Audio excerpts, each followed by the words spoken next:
제19편 부도지 8회 우리의 옛 땅 만학천봉. 만학천봉. 역사 공부 시 절대로 놓쳐서는 안 되는 것들이 있습니다.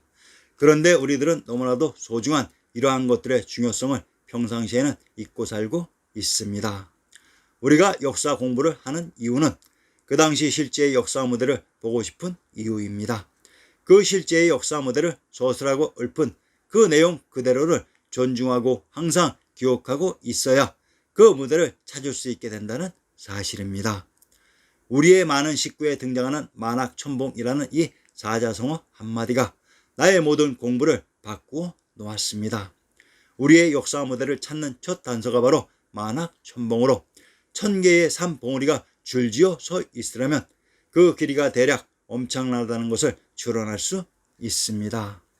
지도에서 보면 투르크메니스탄의 수도 아시아바트에서 한 큰 산맥이 일자로 곧게 쭉 뻗어가고 있습니다.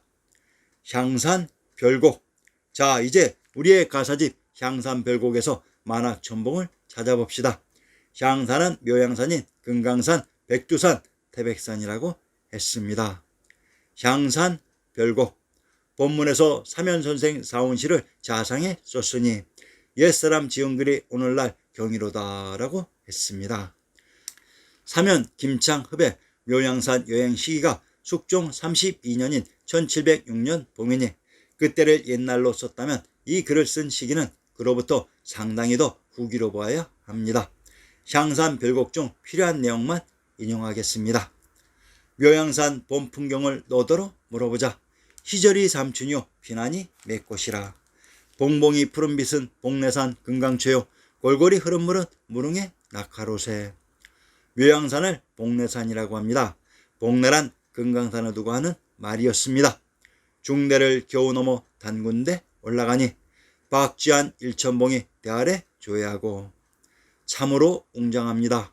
일자로 쭉 연결된 산맥의 봉우리가 일천봉으로 이들 일천봉이 이 산맥의 맨 끝부분에 있는 오악 중에 한 봉우리인 금강산의 단군대를 향해 조여하듯 엎드려 있었다고 합니다.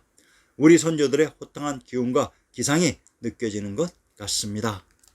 항우의 3만정기 고르게 엄습한 듯 한신의 2000원기 조벽을 빼앗는 듯. 항우의 고록과 한신의 조벽은 초한지 조나라의 무대로 이 조나라가 금강산에 위치되어 있었던 것입니다. 바위 속 작은 집은 금강굴 기이하고 열애의 사리탑은 고전이 의심된다. 금강굴이란 금강산에 있었던 동굴로 향산별곡의 무대 묘향산이 바로 금강산인 것을 알 수 있습니다. 긴 시내에 낀 안개에 동문을 다시 나서 말 잡고 돌아보니 만학천봉의 구름빛 뿐이로다. 우리 역사의 무대 오악이 있었던 곳이 일자로 쭉 연결된 만학천봉의 끝에 위치되어 있었다는 것을 짐작하고 느낄 수 있습니다. 왕이지의 난정기. 고려태조 왕건과 왕이지가 같은 고향 같은 본관 출신입니다. 즉 이들이 혈연상으로 동질성을 가지고 있었던 것입니다. 고려태조 왕건의 손주인 성계가 궁금하시죠?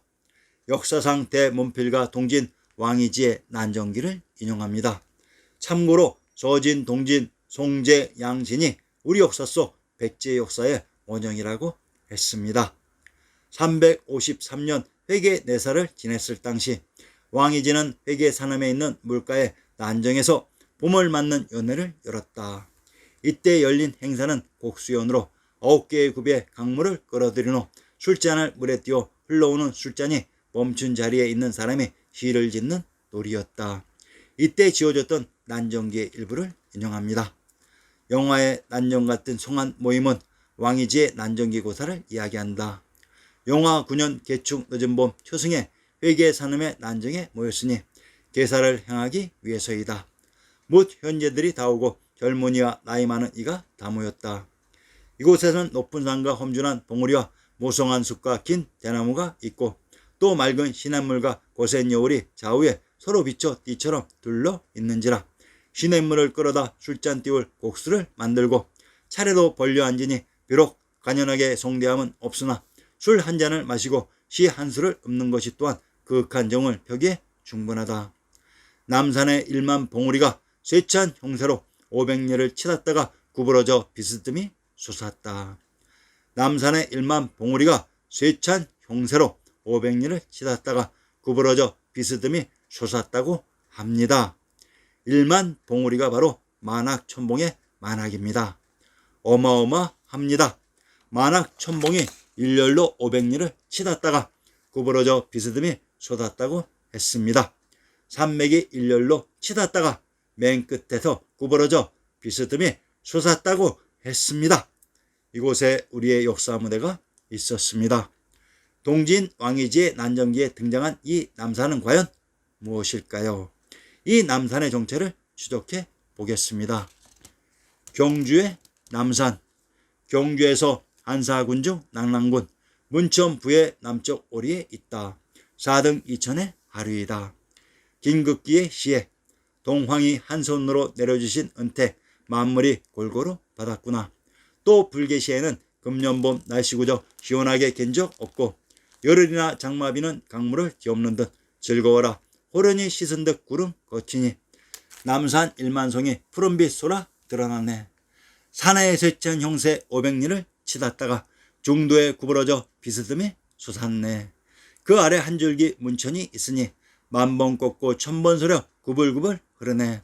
월정교 어기 향해 달려 나아가니 놀란 물결 부서져 옥을 울리는 소리로다.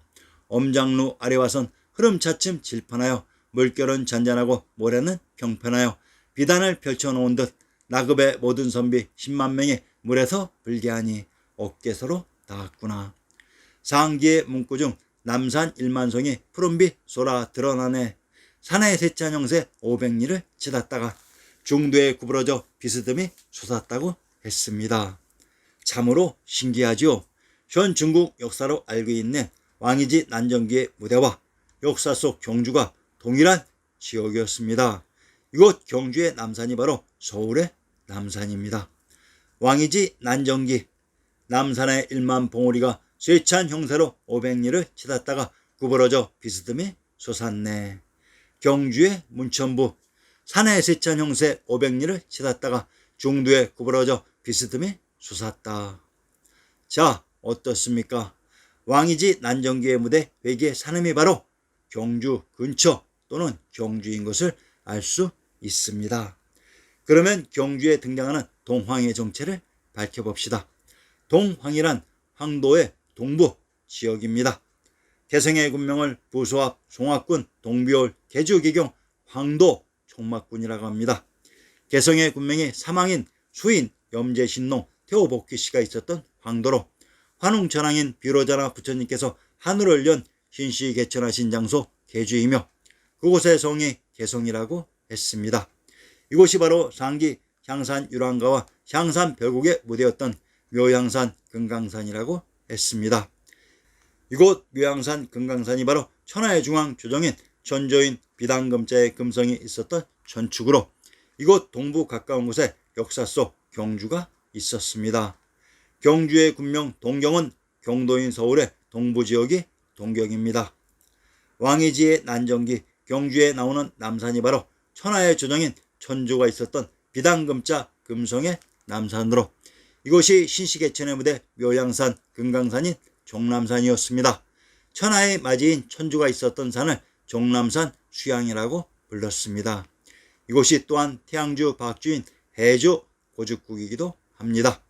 자, 왕이지 난정기에 나온 남산의 1만 봉우리가 쇠찬 형세로 500리를 치닫다가 구부러져 비스듬히 솟았다는 장소를 구경하시기 바랍니다. 하나의 산맥이 투르크메니스탄에서도 아시아바트에서 쭉 일자로 달려오다가 끝부분에서 둥그렇게 솟아난 것을 보실 수 있습니다. 자, 이곳이 궁금하시죠? 능호대기의 남산. 자, 이제 남산의 또 다른 정체를 밝히기 위해 동파 소식의 능호대기를 인용합니다. 능호대기, 동파 소식. 남산의 아래에 나라가 위치해 있으면 마땅히 생활이나 먹고 마시는 일 등등은 산과 밀접하게 된다. 사방의 산이 종남사보다 높지 않고 도배적한 아름다운 산 중에 부풍보다 가까운 곳이 없다. 동파 소식의 능호대기의 남산이란 서울의 남산이며 종남산이란 모리종을 끝종으로 변주한 곳으로 천하의 마산인 비단금자에 금성이 있었던 고죽국의 수양산으로 이 수양산이 바로 신시계천의 무대 묘향산, 금강산, 태백산입니다. 이 종남산, 수양산, 묘향산, 금강산, 백두산은 동일한 하나의 산을 각각 다르게 부르는 이명이었습니다. 동파 소식의 능호대기 중에 일찍이 공과 함께 대에 올라서 바라보니 그 동쪽에는 진나라의 목공의 기년궁과 탁천궁이며 그 남쪽에는 한무제의 장양궁과 오조궁이며 그 북쪽에는 수나라의 인수궁, 당나라의 구성궁이 있으니 진나라 목공의 기년궁과 탁천궁에서 탁천궁 자리에 진시황제의 아방궁이 있었으며 한무제의 장양궁, 오조궁과 수나라의 인수궁, 당나라의 구성궁은 관중인 한양장안에 있었다고 했습니다. 한양을 장안이라고 했습니다. 그러면 역사 속 장안 한양이 개성의 종남산인 금강산 근처 아주 가까운 곳에 위치되어 있었던 것이 됩니다. 자, 그러면 신시계천의 무대 개성 금성이 등지고 있었던 산이 서울의 종남산이고 이곳이 바로 금강산, 위양산, 태백산으로 이곳의 동부 가까운 곳에 동경인 경주가 있었고 또한 가까운 곳에 장안인 한양이 위치되어 있었습니다. 이번 글에서 제일 중요한 사실은 만학천봉입니다. 우리의 역사 무대 1월 5학이 하나의 산맥이 500리를 줄지어 달리다가 맨 끝에서 구부러져 비스듬히 솟았다고 했습니다. 물론 이때의 500리란 육안상으로 보이는 거리상의 문제이고 실상은 그보다도 더 긴 산맥입니다. 자, 이곳 500리를 줄지어 달린 산맥의 맨 끝에서 구부러져 비스듬히 솟았다고 한 이 지역은 과연 무엇일까요?